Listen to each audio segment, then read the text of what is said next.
আসসালামু আলাইকুম। আমাদের পাঠ্য বইয়ের পেছনে, একদম পেছনে অনেক জায়গায় লেখা দেখেছি যে একজন ঘুমন্ত মানুষ আরেকজন ঘুমন্ত মানুষকে জাগিয়ে তুলতে পারে না। তো নর্মালি আমি এটা ভেবে নিতাম যে হ্যাঁ, একজন ঘুমন্ত মানুষ আরেকজন ঘুমন্ত মানুষকে কীভাবে জাগিয়ে তুলতে পারে। যেমন আপনি আর আপনার বন্ধু একটা খাটে ঘুমাচ্ছেন, এখন আপনিও ঘুমন্ত, সেও ঘুমন্ত। কারণ আপনি কি পারবেন ওকে জাগিয়ে তুলতে? না, এটা পারবেন না।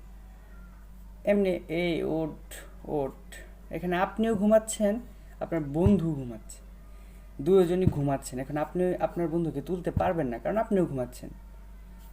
তো এতদিন নর্মালি এই উক্তিটার মানেটা আমি এটা বুঝতাম, কিন্তু যখন এটাকে গবেষণা করলাম, অ্যানালাইসিস করলাম, তখন দেখতে পেলাম, বুঝতে পারলাম, জানতে পারলাম যে এটা তো শুধু সাধারণ একটা উক্তি নয়, এটার ভিতরে লুকিয়ে আছে এক বড় বড় একটা আশ্চর্য, বড় একটা রহস্য লুকিয়ে আছে। সেই রহস্যটাই আজকে উদ্ঘাটন করতে যাচ্ছি ইনশাআল্লাহ। একজন ঘুমন্ত মানুষ, এখানে দেখুন, ঘুমন্ত মানুষ বলতে কিন্তু যে আপনি খাটে ঘুমিয়ে আছেন এই ঘুমন্ত বলা হয়নি, বরং বলা হয়েছে যে ঘুমন্ত মানুষ মানে হচ্ছে যে ওই লোকটা অজ্ঞ, মূর্খ। মানে একজন মূর্খ লোক আরেকজন মূর্খ লোককে কখনোই জ্ঞানী বানাতে পারে না।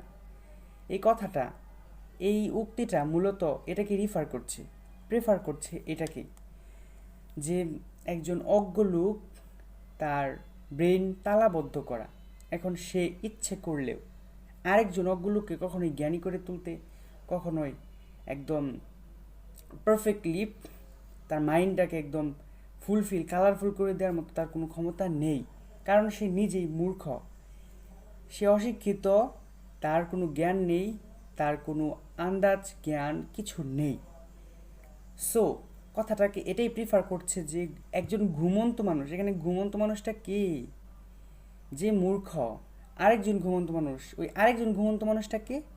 যে আরেকজন মূর্খ, সেও মূর্খ। মানে একজন মূর্খ আরেক মূর্খকে কখনোই জ্ঞানী করে তুলতে পারে না। তো নর্মালি এবং রিসার্চ করে, আমি অ্যানালাইসিস করে অনেক কিছু করে দেখলাম যে এই এই উক্তিটার এই উক্তিটা কিন্তু নর্মাল নয়। যেটা ভেবেছিলাম ঠিক সেটা নয়। উক্তিটার ভিতরে লুকিয়ে আছে এক বড় সত্য, এক বড় বিস্ময়, যেটা আমি অ্যানালাইসিস করলাম যে অ্যাকচুয়ালি একটা সাধারণ কথা তো বলার কথা না, এটার ভিতরে লুকিয়ে আছে এক বড় একটা মিস্ট্রি। সো এই এত সুন্দর, এত মূল্যবান, এত দায়িত্বপূর্ণ একটা সুন্দর একটা উক্তি, এই উক্তিটা বলেছিলেন সবার প্রিয়, সবার জানা, সবাই তাকে চেনে, একজন লেখক, ফরাসি লেখক শেখ সাদি। Thanks for watching.